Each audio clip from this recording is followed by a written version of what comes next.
Nasamsamang mahigit 100,000 pisong halaga ng shabu mula sa dalawang suspect na hinihinalang drug dealer sa Cebu City. Patrolwoman Flora May Esares sa report.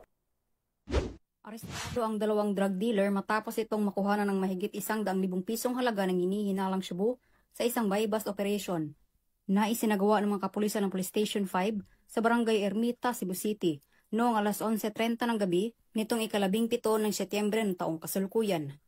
Kinilala ni Police Major Tom Ed Taghoy II, Station Commander ng Police Station 5, Cebu City Police Office, ang dalawang suspect na sini alias Gulayat, 18 anyos, at Jerry, 24 anyos, na pawang mga residente ng naturang lugar.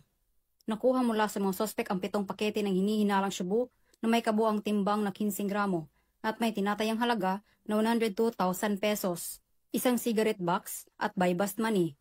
Kasong paglabag sa Section 5 at 11, Article 2 ng RA 9165 o Comprehensive Dangerous Drugs Act of 2002 ang kakaharapin ng mga suspect na kasalukuyang nakadetain sa nasabing tanggapan. Muling pinapaalalahanan ng Carbon Police Station 5 ang publiko, lalong-lalo na sa ating nakasasakupan, partikular sa mga kabataan at kanilang mga magulang, na iwasan at labanan ang tukso ng paggamit at pagbebenta ng ipinagbabawal na gamot.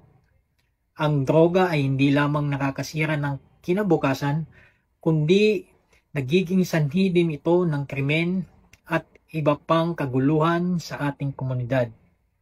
Naniniwala ang Carbon Police Station 5 na ang tagumpay laban sa iligal na droga ay nakasalalay hindi lamang sa aksyon ng ating kapulisan, kundi sa pakikisa na rin ng ating komunidad.